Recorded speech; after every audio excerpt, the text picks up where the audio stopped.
And before we get into the actual artificial intelligence and machine learning, let me explain what are the problems that the industry is facing today.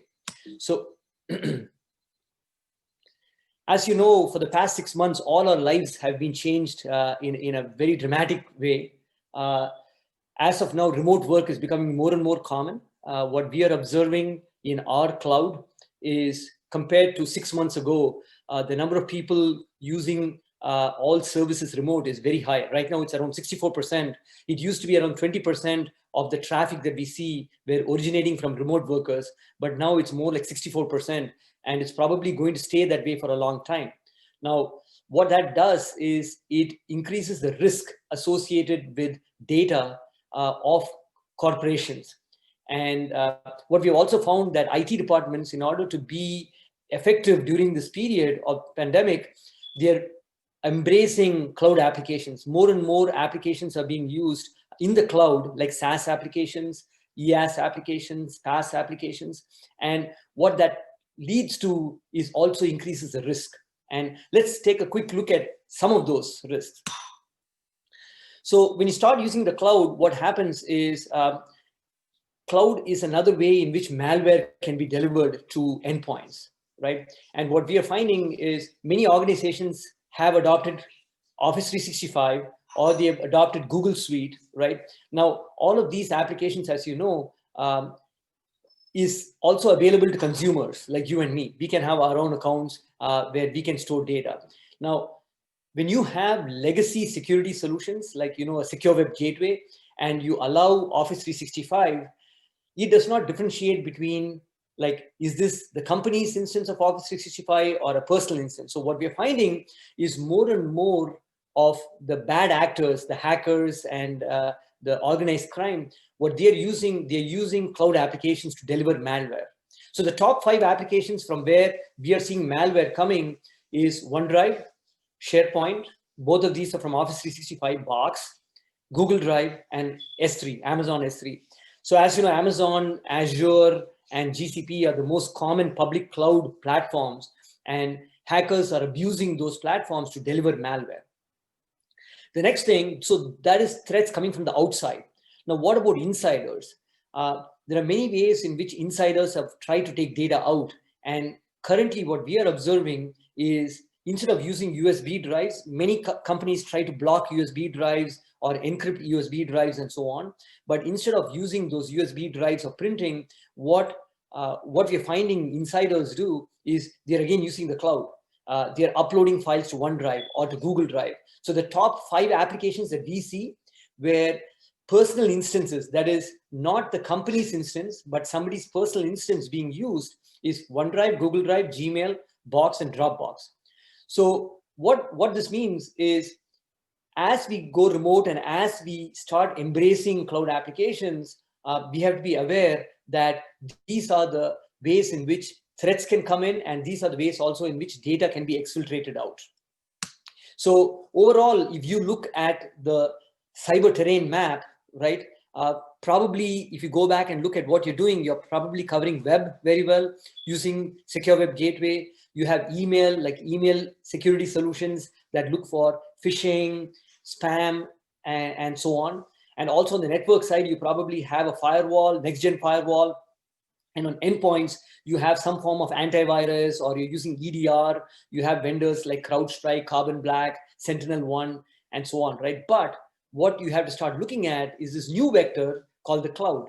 And when you look at cloud, you also have to be aware that as IT department, you may know about some managed applications, but what we are finding is there's a lot of unmanaged applications. This is called shadow IT, right?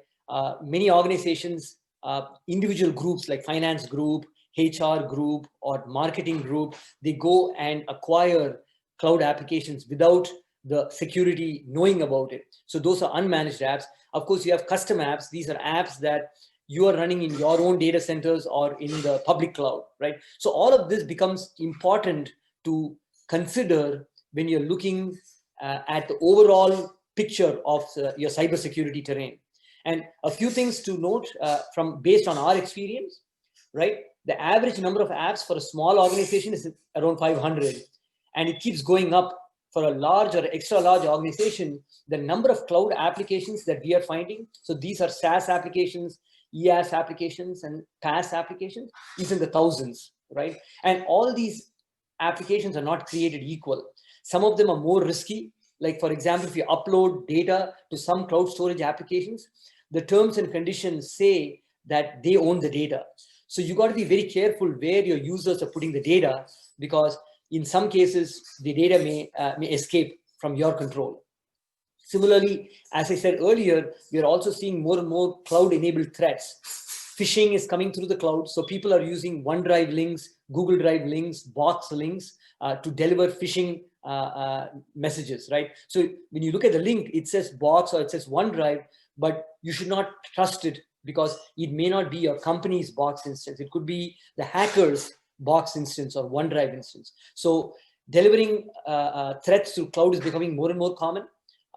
And so what we are finding is 60% of the threats that we are detecting is on the cloud apps and not on web. As I said, many organizations have covered web very well, but today the trend is that attacks are not coming through the web, but they're more so coming on the cloud, right? And the reason they do that is most of the cloud domains are trusted domains like drive.google.com or portal.office.com or all those, or portal.azure.com. Those are all like trusted domains, but then those domains are the ones from which you're getting your phishing emails and people are uploading sensitive data. So I want to frame that because it's a very, very important aspect of how you modernize your security. So overall, based on the trends that we are observing, what we need to do as security professionals in order to be more modern is we want to make sure that your security policies are risk-based and data-centric, right?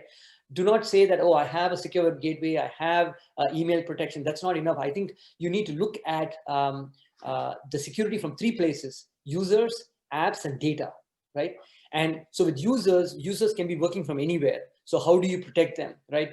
You want to have direct internet access, especially in these days when the majority of your workforce is working remote.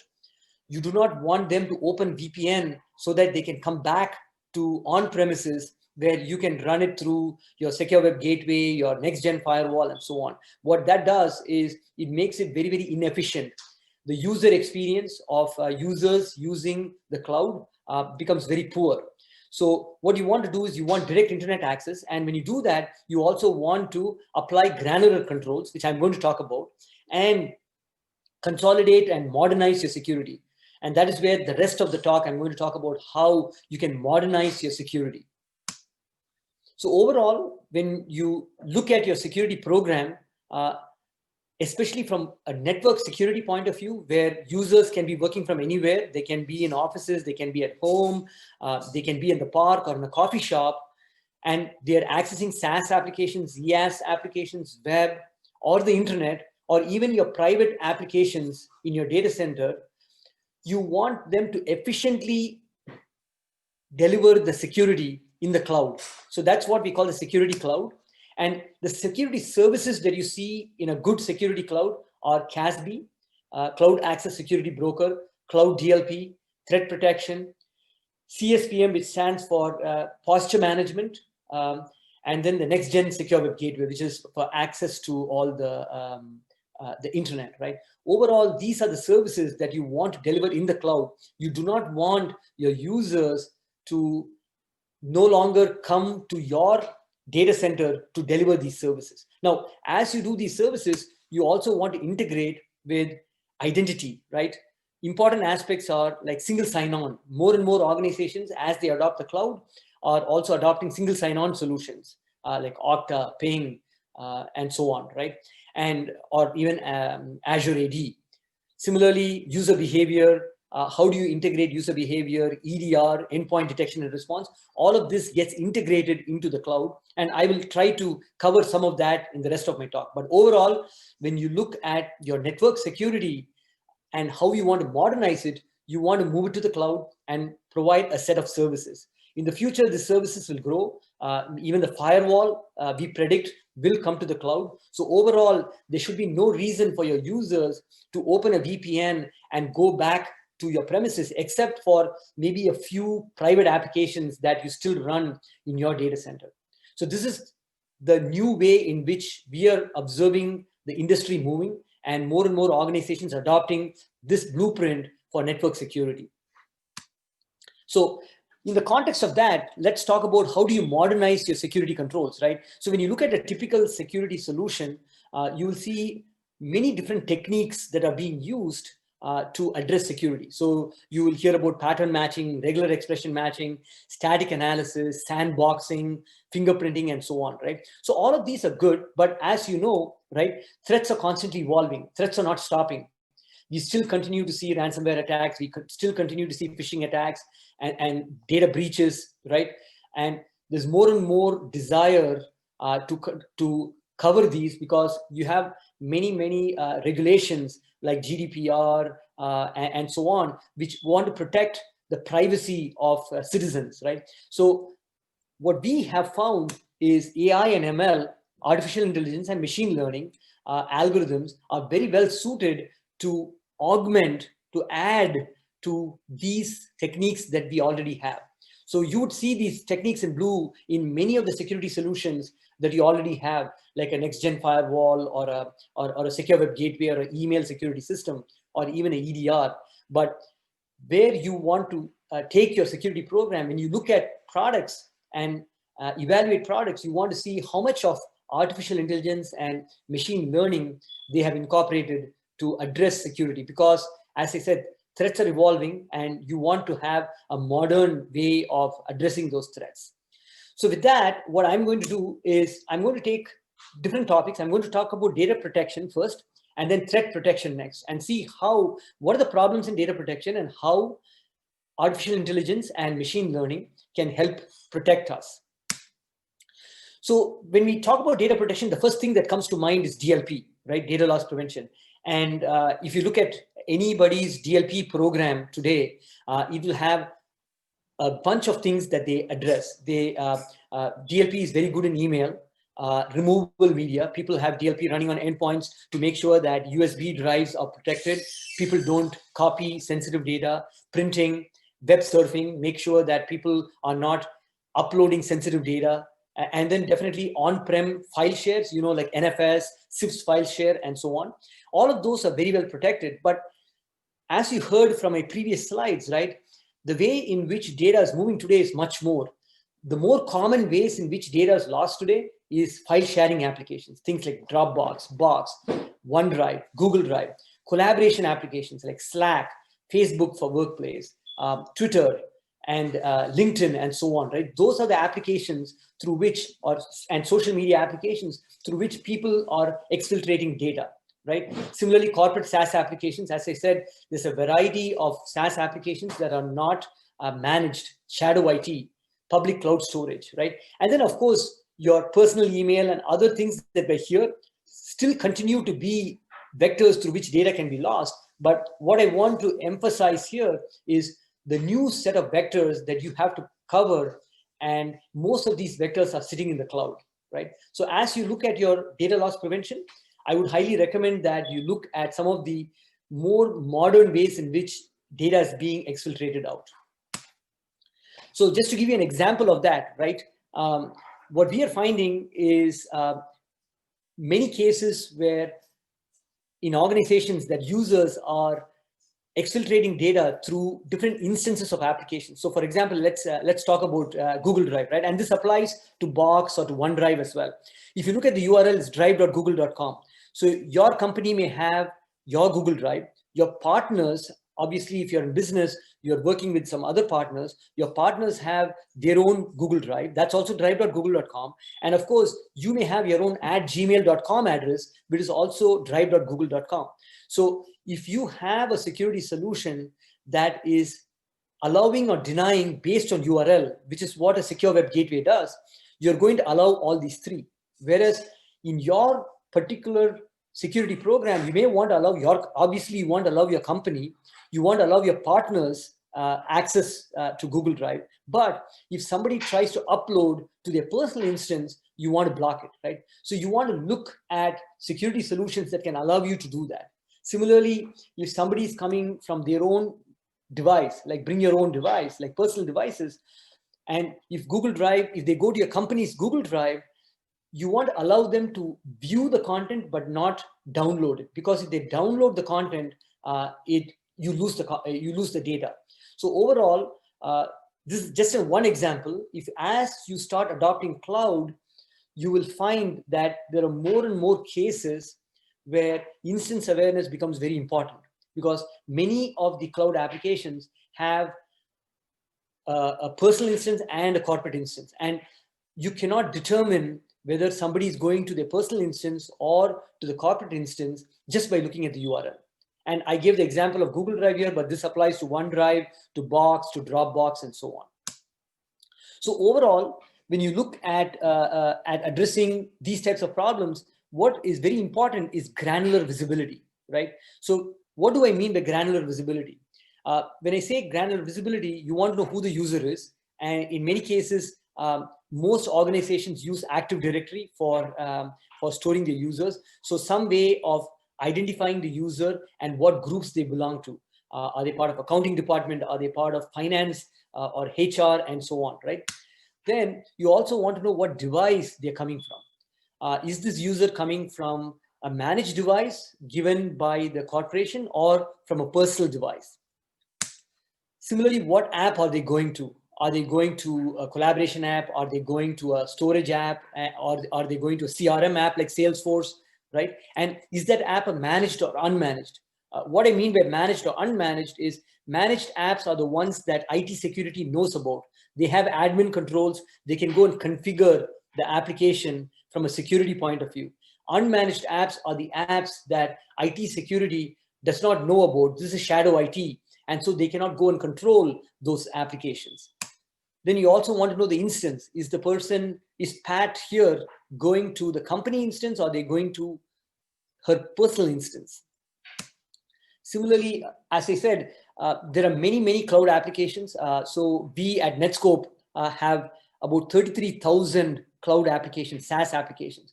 All these applications are not created equally. Some of them are more risky. As I said earlier, if you upload your data, some applications say that they own the data, right? So obviously they're more risky. So you want to factor risk. We have something called CCI, which is Cloud Confidence Index. It's a risk rating from 0 to 100. 100 meaning application is good. So if you look at a Google Drive or a OneDrive, their score will be in the 90. But if you look at something like VTransfer, it'll be like 10 or 15 because it's a very poor app. So incorporating some risk rating into your security is also very important. Then when users are going to the web, you want to know what category of websites they're going to, because inherently some categories are more risky, right? And so you want to block those if they're going to very risky categories. And this becomes very important, right? The activity, what is the user trying to do? And this is something that many security solutions do not have, right? What is the activity that the user is performing? Are they uploading a file? Are they downloading? Are they sharing? Are they on a Slack channel posting some data? That becomes very important, because what action you take or policy you enforce depends on what activity somebody is doing, right? So that is very important. And then finally, you also want to do threat. You want to make sure that malware is not coming in, because users are using cloud applications or going to the internet. You do not want to have malware or ransomware come. So being able to identify threats is important. And then of course, what we are going to talk about, which is data protection, content. How do you know that the data is sensitive? Is this sensitive data or is this some benign data, right? So being able to classify the content is also important. And once you do that, you also want to take policy action. And policy action is not allow or block, but you also want the capability to coach your users, right? So for example, if somebody is trying to upload a file to Dropbox and Dropbox is not a sanctioned application, you can coach the user, right? So this is the concept of continuous education or training, where you're continuously telling the user you're performing an activity that is not permissive, please do use some other application. So that type of coaching is becoming more and more common, rather than send users to training on they should not be clicking on suspicious links.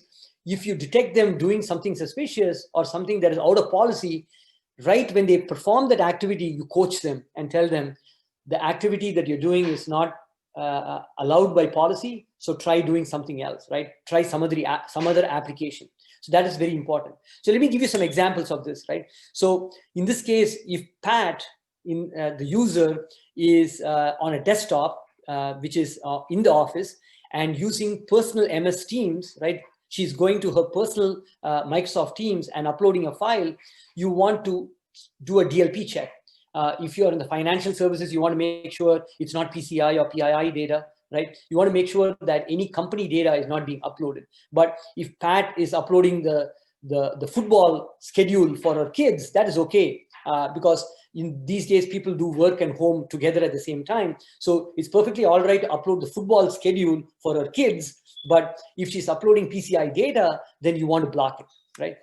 Similarly, if Pat was going to the company's Teams instance, then you can allow her to upload any file, PCI file, because it's a company's Teams instance, right? But you may want to check if there's malware, right? Because what if Pat is a disgruntled employee and she's just trying to upload malware, and then somebody else downloads and gets infected? So that is something that you can do using a very granular policy enforcement that I have shown here. Similarly, if Pat was using her mobile phone and going to the company's Teams instance, you want to make sure that she does not download files, because if she downloads files, that data will go away, right? So when users are using their own devices, give them read-only or view-only mode, and do not allow them to download content. Similarly, if Pat is browsing from her desktop, browsing a gambling site, we know gambling sites are highly risky in terms of malware delivery. So you want to block it, and then coach Pat with a message that says that on the work machine, you're not allowed to go to risky websites because you can get infected, right? So this is just a few examples, but this can be done for all types of applications: Slack, Outlook, OneDrive, SharePoint, and so on, right? So overall, when you start looking at security policy enforcement, the days where you were setting policies based on application, allow application, block application, is gone. Where people are taking their security policies is more fine-grained control, like what I'm showing here, where they can get better control of what the users are doing and reduce the risk. So here, security becomes an enabler. You are allowing your users to use the web, to use cloud, but then use it responsibly, such that your corporate's data is not put at risk. So that is very, very important aspect of a security policy enforcement that you should consider. Now, moving along, when you look at data protection, right, overall, as I said, many people, when we talk about data protection, think about DLP, right? But actually, you want to look at it one level higher than DLP. We call it this 360 degrees data protection. So what we mean by here is there are many policies that you can put without even looking at the content. For example, like I said before, if somebody is going to a very risky application, right, cloud storage application, you don't need to look at whether they're uploading PCI data or a football schedule. You can just block it because it's not safe, right? Or if somebody is trying to download data to their mobile phone, you can just block it because you don't want to do that. You don't want to allow any data from your application to be downloaded to their mobile device. So for all of this, you're not doing DLP, right? So first, use policies that do not have to look at the content. Now, once you have set all those policies, the next step when you come to the lower right here is where you want to open files. If somebody is uploading a file, you want to open the file. For example, the example I gave before, if Pat is uploading a file to her personal MS Teams and you want to make sure it's not PCI data, you want to open the file and look for sensitive data. And you can do that in many ways, right? These days, more and more organizations are using data classification systems. Like many of you may have adopted Office 365's AIP, Azure Information Protection. So AIP allows you to label documents. So what you can do is you can look at labels and then enforce policies. Now, if the file does not have labels, then you can start looking at the content of the file and see, is this PCI data? Is this health data? And classify the data. And that is a tough problem. And that is where artificial intelligence and machine learning can help. So let's look at that. So if you have data DLP system today, I'm sure you're very familiar with rules-based, regex, keyword, fingerprint matching, and so on, exact data matching, I'm sure. And even some of the modern DLP systems have optical character recognition. So all of this is kind of common, but where you want to look from a data classification point of view is how can I use machine learning to help with data classification? How can I use natural language processing? These are the more modern ways in which you can protect your data. So let's look at how that can be done. So before I get that, I just want to share with you statistics that we gathered in our cloud, in the Netskope cloud, right? When overall on a per day, we are scanning over 100 million pieces of content. This could be files, this could be Slack posts, MS Team posts, and so on, right? And I did an analysis of what are the types of files that users are sharing, right? And the interesting thing is a vast majority of it, 34%, is plain text, right? So this could be like Slack post or Twitter posts and things like that. 26% is images, right? I want you to fix on that, right? 26% are images. So these are JPEG files. This could be like GIF files, PNG files, right? These are pictures that are being uploaded, right? Similarly, other things which are common are, Word documents, spreadsheets, and so on. But overall, if you look at it, right, the majority of the content, over 90% of the content, are either images or some form of text content. So this could be plain text, it could be Word documents, Excel spreadsheets, and so on. So I want you to remember this, because what I'm going to share with you is dependent on this. So now let's look at images, right? What can DLP systems do for images, right? Images are very difficult, right? The only thing that I know that DLP systems allow you to do is OCR, which stands for optical character recognition. So with the optical character recognition, what you can do is you can take a picture and then you can try to extract the text out of the picture. Is there any text content? And you can do that, right? And many times OCR is not deterministic. It fails, right? Because many of the pictures have background images that kind of blur the text content. The only place where OCR is effective is when you scan pages. If you have a printed page and use a scanner, then OCR is good. But anytime you take a picture, so let's take some examples, passports, right? In many places, people scan your passport as a form of identity check, right? So when you look at the passport, right, it's very difficult to look at the content of the passport because there's a lot of images in the back. And so what we have done here at Netskope is used artificial intelligence and machine learning to identify passport images from 55 countries, driver's licenses, national ID cards, and also pictures of credit cards, right? So here, what we'll be able to do is when we look at a picture, we can say it's a picture of a passport. We will not be able to say if it's Edgar's passport or Daniel's passport, but we will tell you that it's a picture of a passport. And by knowing it's a picture of a passport, and if the user is uploading it to their personal instance of MS Teams, or if they are uploading it to a risky cloud application, you can take an action to block. Now, the way we do that is when you look at machine learning, there are two common ways in which AI and machine learning is applied. One is called supervised machine learning, and another one is unsupervised machine learning. This is an example of supervised machine learning. With supervised machine learning, we pre-train. So we train the model. So we build a model using convolutional neural network, and we take a lot of data of passports. Let's take the example of passports. Take like thousands of images of passports, right? Feed it to the training machine, And then it builds out a model. That model says that when you give it a picture, it'll tell you, is this a passport, is this a driver's license, and so on. So this is called supervised machine learning. And what we have done is we have built models for passports, driver's licenses, national ID cards, credit cards, and so on, right? And so this is a very, very good example of how you can use machine learning to solve a data classification problem, which today, if you used OCR, you're probably going to miss majority of images, sensitive images that are being uploaded to locations where they should not be going.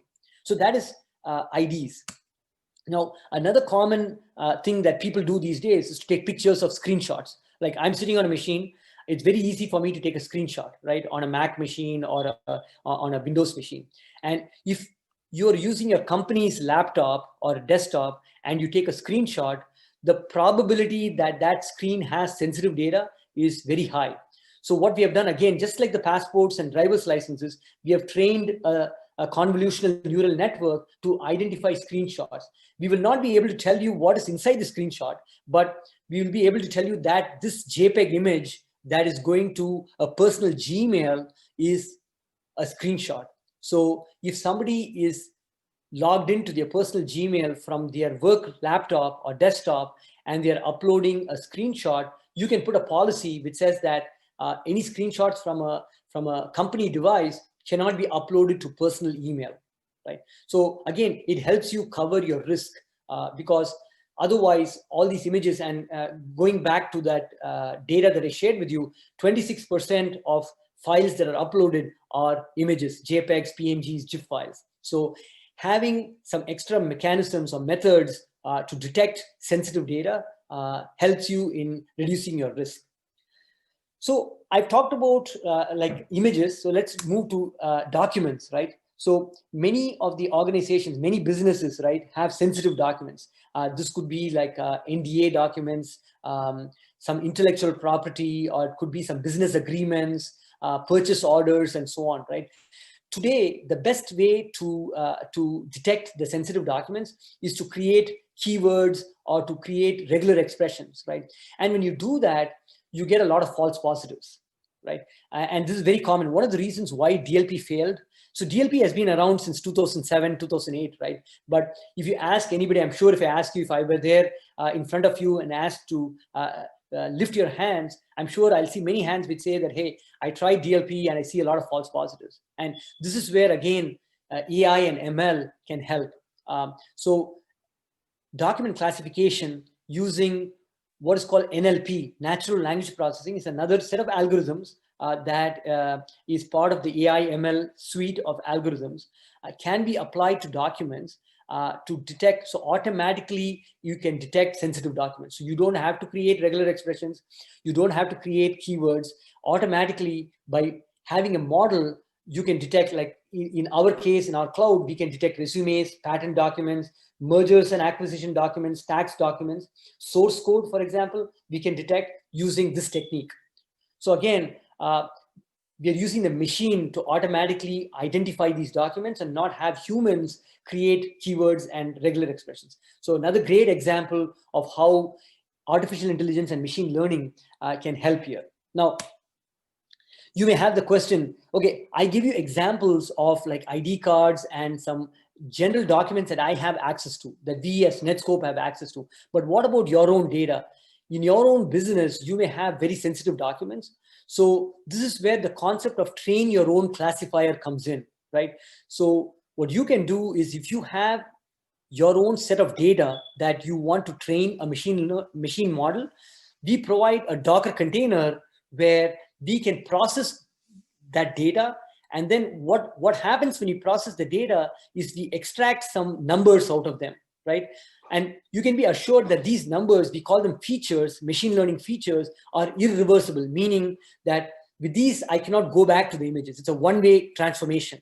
You cannot go back. So you can be assured that your data is not leaking. But what we're doing is building a model, and then we take that model to the cloud so that subsequently, if your users are uploading any data that resembles this sensitive data, we can detect it and take policy action.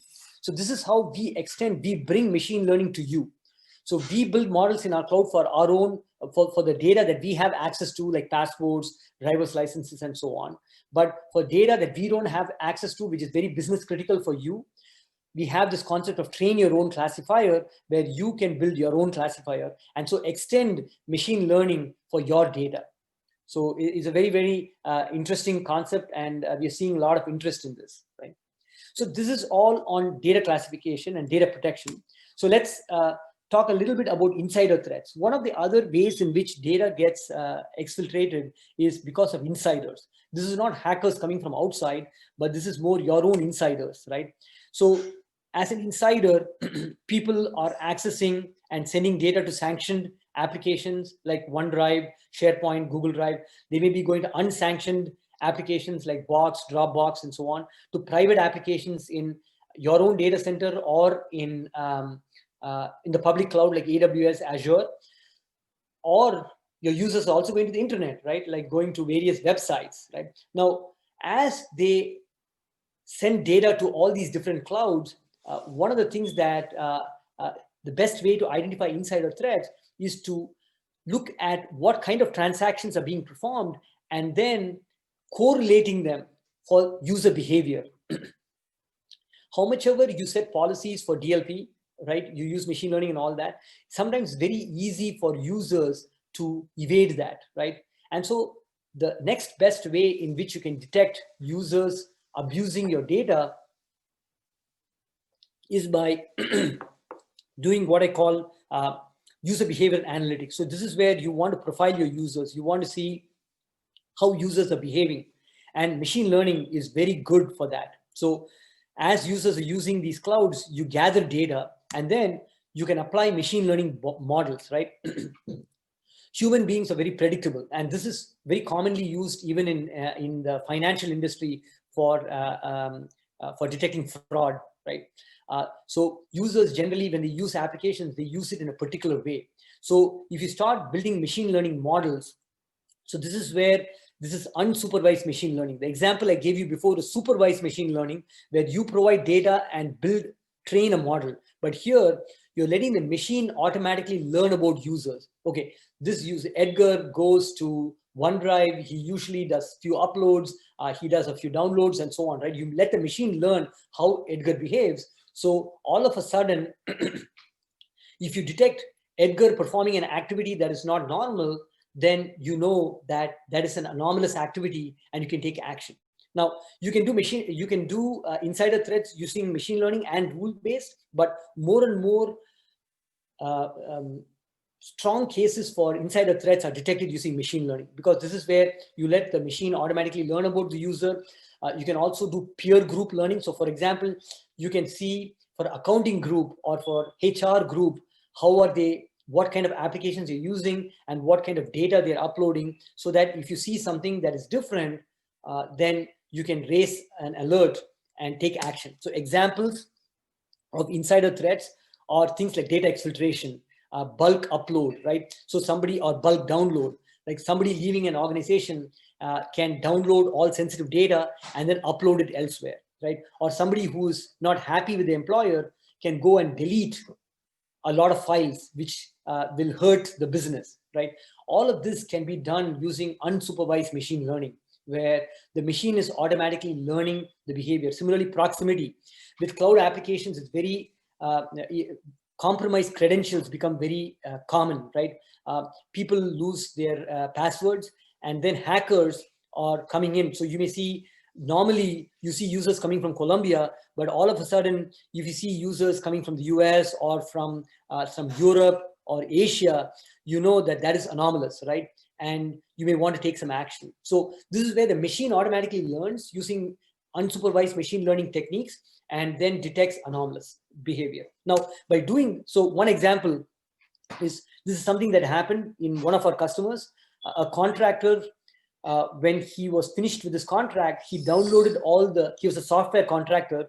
He downloaded all the code he worked on from GitHub and then uploaded it to Dropbox. Now, here what happens is, we are observing both these activities. These activities happened at different times. He downloaded like a few hours before he uploaded, right? But you're able to correlate the two and say that this is anomalous behavior.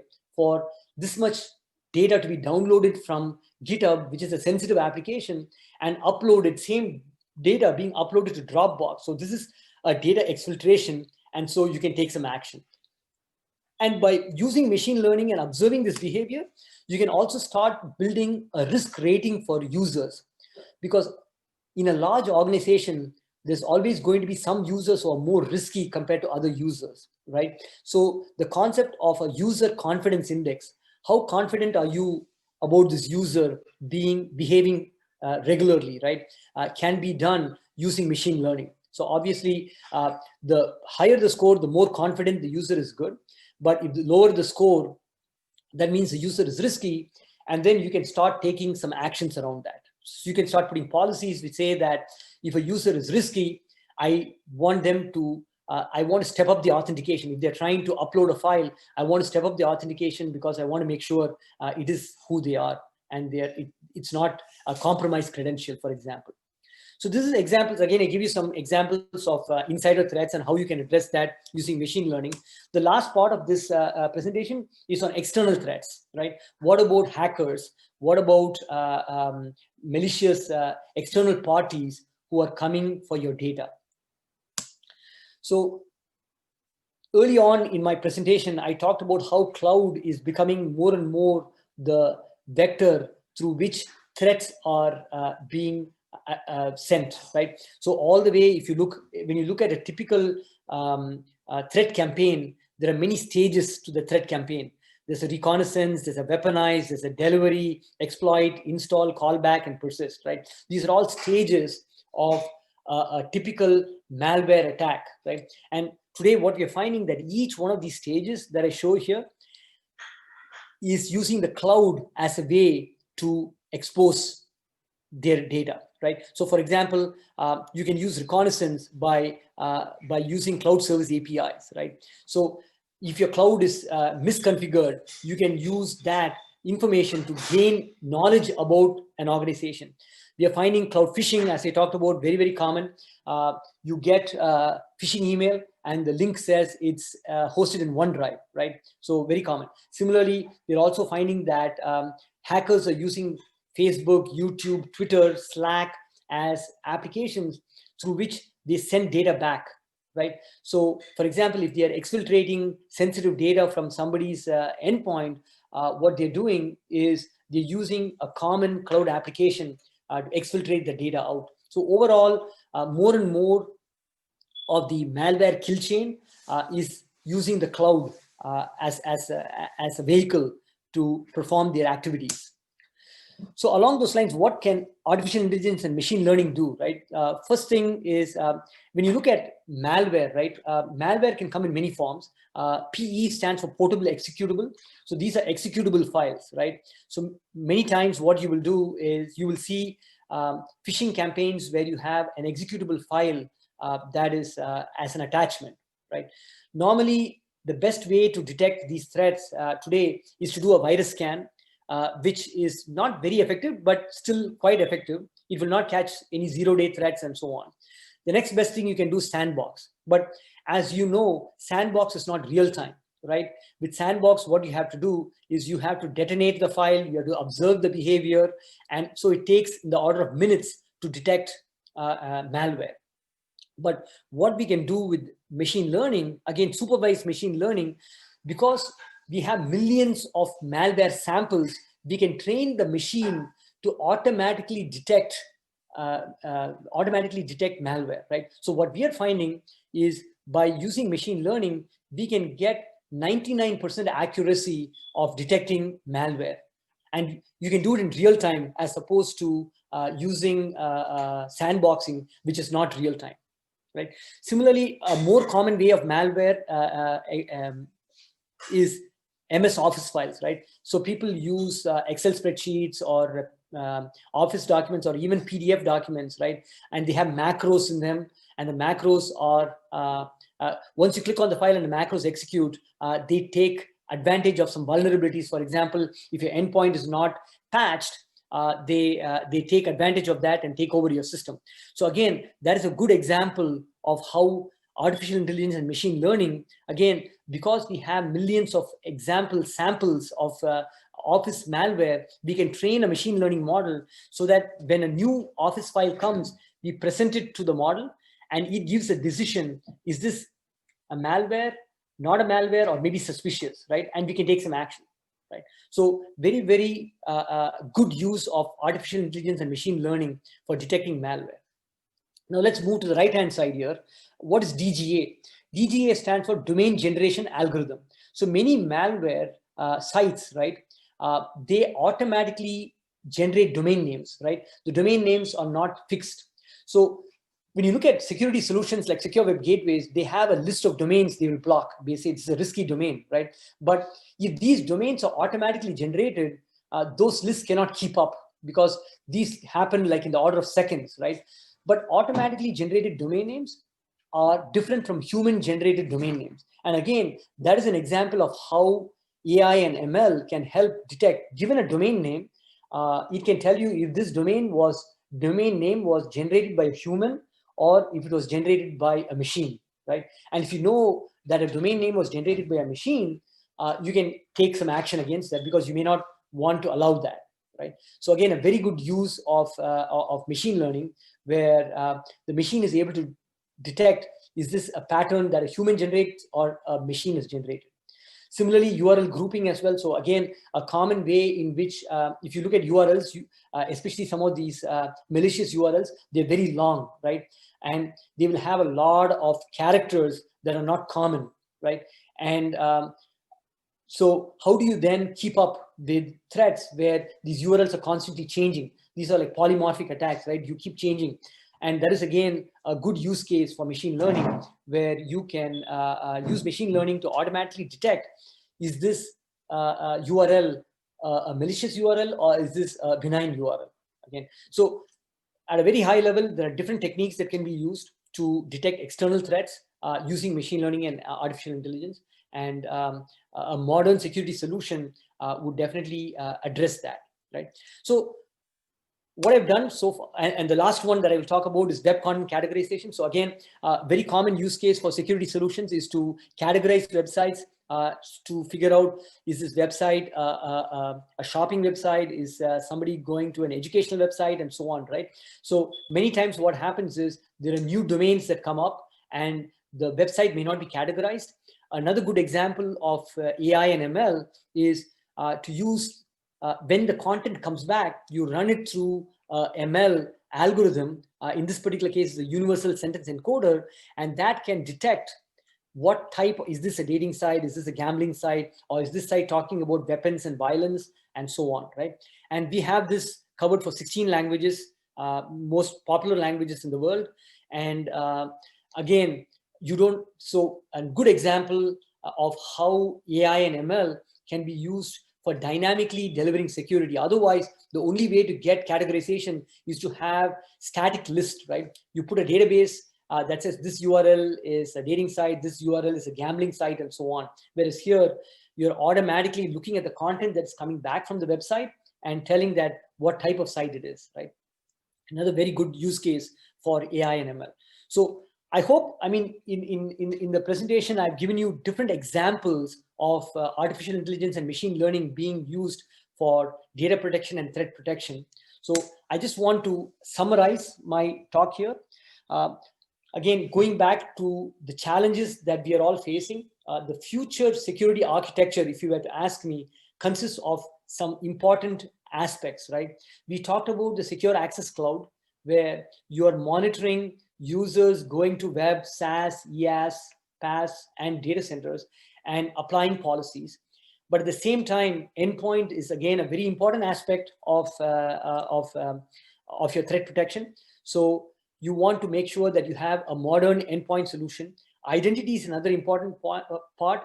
More and more organizations are adopting single sign-on. So that is another important component of your security program. And finally, having a security event management system that is able to take events out of all these different security solutions, correlate them, and give you some response actions is also important. So overall, when you look at a future security architecture, these are the 4 big building blocks, right, that you should consider. Now, all of these should not act in isolation. So one of the things that we at Netskope have done is also created a free tool called Cloud Threat Exchange. So with the Cloud Threat Exchange, what you can do is you can share threat information between these different solutions. So we have given some examples of like EDR vendors like CrowdStrike, Carbon Black, SentinelOne, email vendors like Mimecast, and then cloud vendors like Microsoft, and then ServiceNow. And then another common way in which threat information is being shared in the government and financial institutions is Stix and Taxi. So we have created a free tool. Netskope has created a free tool called Cloud Threat Exchange that is available in Docker Hub. If you go to Docker Hub and look for Netskope, you will find Cloud Threat Exchange. And you can use Cloud Threat Exchange to exchange threat information between all these solutions and Netskope, right? And if you have some other solution, that can be plugged in as well. It's an open architecture. It's a free tool that is available to help with your cloud, with your threat protection, right?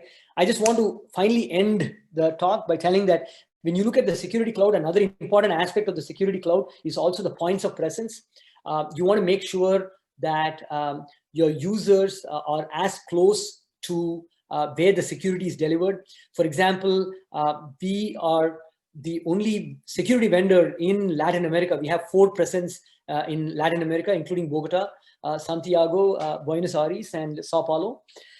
And so you can be assured that your traffic is handled locally. And also what is more important is not only that your security is handled locally, but also the peering, being able to directly connect you to all these important providers like Microsoft, Amazon, bots in our own network is also important. So overall, when you look at cloud security, it's very important not only on what controls are provided, but also where they are deployed and how efficient they are, right? The closer the cloud security services to your users, the better performance and user experience they get. So overall, that's another important aspect